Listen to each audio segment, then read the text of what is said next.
Hello to all my fellow board gamers and welcome to the channel all about economic board games. Today I'm going to be giving you an overview of a game called Mombasa, and you can see we've got the designer at the top here, the famous Alexander Pfister.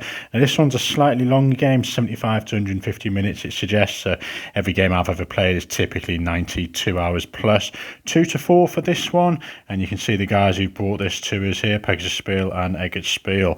Now what this game is all about, I'm going to look at the rules kind of to show you.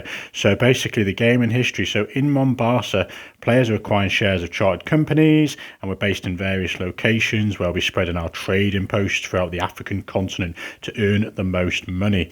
Now these chartered companies were associations formed with various purposes of exploration, trade and colonisation, which links them to an inextricably dark chapter in human history, and this period lasted roughly from a certain time to the middle of the 20th century. Now it's loosely set within this time frame and it's not a historical simulation, so it's a strategy game with an economic focus that says roughly refers to the historical categories and places in the fictional setting regarding the exploitation of the African continent and its people, and it's got also more details if you wanted to learn more. So that's kind of what the game is all about. So there is a bit of a dark undertone, but it kind of acknowledges that straight away from the rules. So looking at what we've got then, we've got this main board here, and you can see each side you've got different areas. So in red here we've got Cape Town, and then what have we got over here? We have got Mombasa itself, we've got Cairo just in the orange, and then on the top here we've got Saint Louisa in white. So there's 4 different chartered companies you can kind of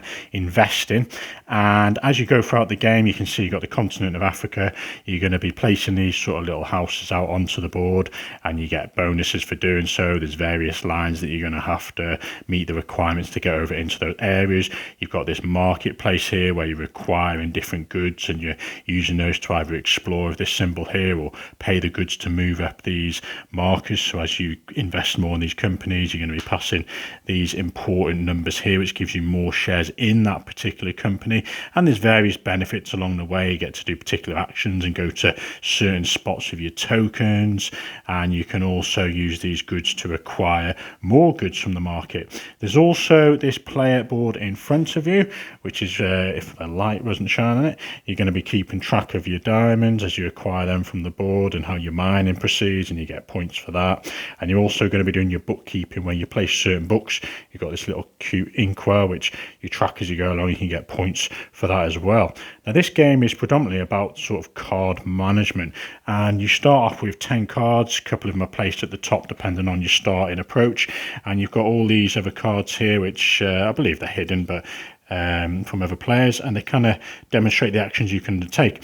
Now the first thing that's really handy player aid, you're going to be doing the planning phase all simultaneously. So each player is going to take cards face down into their action slots. So you're going to take 3 of these or 4 or 5 depending on if you've activated other areas as you go throughout the game. So you can see at the moment we've got this 1, 2 and 3, and as you hit this spot on the diamond track as you progress you're going to activate this spot. I mean you can put 4 cards down, which is great because it gives you more things you can do, and you've got this extra spot here when you pass this area on your bookkeeping essentially. So potentially 5 actions there, and there's also an area you can go and get extra bonuses, some on the side you can use for 1 turn only, and they give you extra things you can do as well to bump up the spread of actions. So you place 3 of those cards here, so let's just choose a random 3. Now it does matter which order you put them in, because once you've used them they're going to be going to the top here in a direct linear path. So I'll go through that in a sec. So first off, you've chosen the cards you want. Everyone does that simultaneously.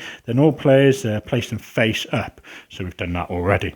Next thing you're going to do is this general action phase. So you can either, so in clockwise order, you get 1 action each. So you can use 1 or more of your good cards of 1 type of good. And you can buy 1 card or you can advance a company track. So let's just say we decide to use our coffee beans here. We've got 2. If we had more coffee beans, we'd have to combine them all. So say if this was a coffee strength of 1, that would be a combined of 3. And we could either go to the market here and we could buy a card, and the cost would be this little number there plus whatever's next to it. So these are kind of variable, but these are always fixed. So you'd have to pay a strength for free to purchase this, and then you put it in your hand of cards and you got the potential to bring it out later. Or you could just spend that free coffee, or 2 in our case, to bump up any of these tracks. You could just go 1, 2 up here, and you're trying to get more shares as you go along. And you can do that on any of these 4 companies around the board, and you can see the colours of them in front, which gives you guidance as to what you're focusing on. So that was where we're general action phase. Next thing you can do, if you didn't want to do that, is you can use your expansion cards, and this is how you expand on the board. So we have got this one here. So if we had put this one down and you had multiple, say you had a 2, a 1 and a 1, that would be strength of 4. You use those on the board, and you could say bring one of these red ones. You have to start an adjacent spot, and every line you cross, it kind of gives you a guide on here. It says 1 per line and 1 per additional region that's occupied, so you can oust people as well. So you could go there, that's going to cost you 1 point.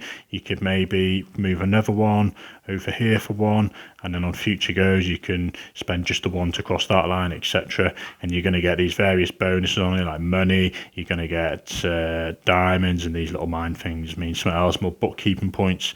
I think that's I can't remember what that is, extra share or something we take. Oh yeah, 2, an extra movement on one of the tracks on I think it's the red one in this case, or it might be any type of one. So that's what you can do in terms of your exploration and expansion, as it's called. You could then use your bookkeeper card if you did manage to use it. So where's that hiding here? And this would let you move that little inkwell. You can pay a cost to skip books, and you get the you get more books you can spend. Now this one, so how you're going to achieve your bookkeeping is, as you go throughout the game, you're going to get more of these books put down, and as long as you've got the cards at that current time face up to meet the requirements, so 1 cotton, 1 coffee, and you've got a coin available, which we have, you could then move on, and depending on, actually not a coin, that's the benefit you get. And if you land on it, you decide to land on this one, you're going to get the benefit of a coin. Now as you get these throughout the game, you can kind of see there's a little section at the top here. You got the rounds, so 2 all the way up to 7. So once you play the 7 rounds, that's it. And these coins come down as a kind of bonus to incentivize you to get these. So you've got A, B's and C's, and there's a load more on the side which are just randomly face up, but they would be secret in face down piles. So let's just say you did go for this one, you get the coin. Now you could only get them if there's the symbol that you've landed on here. So you've got a strength of 2, and you can see that the cost 1, 2, 2, etc. to get them. And if you got, say, 4 power in bookkeeping, you could get several. So you're going to be placing these down on here. Now the numbers have to match, so you can see that this one requires, you can't have an A there, you can have A's there, you can't have A there, and you need B's and C's and whatever. So you can put these down, and let's just say you have several, you can skip across them as long as you meet the requirements. So in this case, you're going to need 2 of those exploration ones and 2 bananas, and if you do decide to land on it, you're going to get 2 coins as well. So that's kind of how the bookkeeping works, and as you progress, you can see you're going to get more points, all the way up to potentially 60 if you focus on that one. You've also got this diamond merchant. You can use that one on a go. Let's see where that's hiding. Actually, I don't think you start with one, but as you acquire them throughout the game, you can see there's one here. You get potential shares from buying these cards and putting in your hand as well, which will make sense when we do endgame scoring. And you can see that for each orange you've got on the board, depending on the number of these, you're going to get a movement on your diamond track, and it lets you move diamond spots as well. So looking on here, as your diamond goes along, where are we, you can see you got the option to get extra capacity, extra points as well. So that's kind of how you use your diamond merchant to develop your diamond business. You can also place bonus markers onto the board, which is kind of the crux of the game really. So you have several of these. Let me just grab a couple, and you can see some spots you can put them on. This is the main area here. So if you've got the maximum coffee out of all the players, you can put one of these here, and then depending on how many you got various benefits like moving several spots on Cairo. You've got maximum for cotton, bananas, and your exploration, and they all kind of do different things. Some of them give extra bonuses like diamonds, what have you. These can give you reductions, so you pay costs and you get starting player and an extra book. You can use money rather than the goods to get stuff. So a host of various places you can go with your tokens, and it's a bit of competitiveness as to who goes there first and who has the max. And it's crucial because sometimes if you go, say, to this exploration one and you turn this over first, you then don't have that ability to go there. So someone else might then pop in, and they only had a power of 1, but now they're the max because you've used yours. So there's a bit of order of players determines when to go to things. You've also got on each track, depending on, say, this yellow one's past this spot here, you could go here, you get a coin in this case from past it, and there's various benefits here, like you can use a reduction of 1 banana when you get that, and there's a host of goodies around the board. Some are very different. If you go to this one, you've got a movement in your diamonds. I think you can pay coins for that one. Loads of different ones up there. So yeah, more goodness to do in the game there. And that was placing your bonus markers. First, pick up one resting deck. So at the end of your action phase, so once you've done one of these, you move clockwise and you keep going until you can't do any more. And at the end of your action phase, you pick up one resting deck. So this is where you hopefully had some strategies to where you located these. So you've potentially used all these, and at the end of the phase you're going to pick up one of these decks. So you might just go for the bananas, you put them in your hand, so you get to use that again on the next turn, and all of these three get a face up and they go straight up to the top. So let's just plonk those up there. You kind of put them underneath rather than over, so you can see that slowly those piles are building up. Now you'd get 3 more cards at the beginning of the next round, or 4 or 5 depending on how many spots you've got available, and they again at the end of the thing will go up to the top. But before they go up in the next round, you get to take one of these again, so you might take this one. So there's a bit of order as to, you know, do you want to build up all your exploration tokens on this one, or your bananas, or your cotton? So that's kind of the crux of the game, is how to manage them cards and get maximum benefit out of those resources. So once you have picked the resting deck, you know, flip the cards like we say, and then you go into preparation for the next round. So you move the coins from the round track to the book display. So that was these coins up here, which kind of indicate what round you are in. We also fill up the card display, so any cards you've used from here, there's loads in the deck here, all A to E, and there's various shares in there. They'll all go to the right as you use them as well.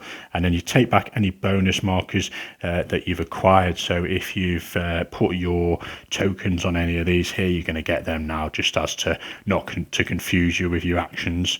And that is pretty much the game. So as you expand across Africa here, you can see you might be bumping people out, and more importantly, these areas where you put these houses or chartered companies, should we say, as you use them, you take the topmost one. I'm making a hash of this here.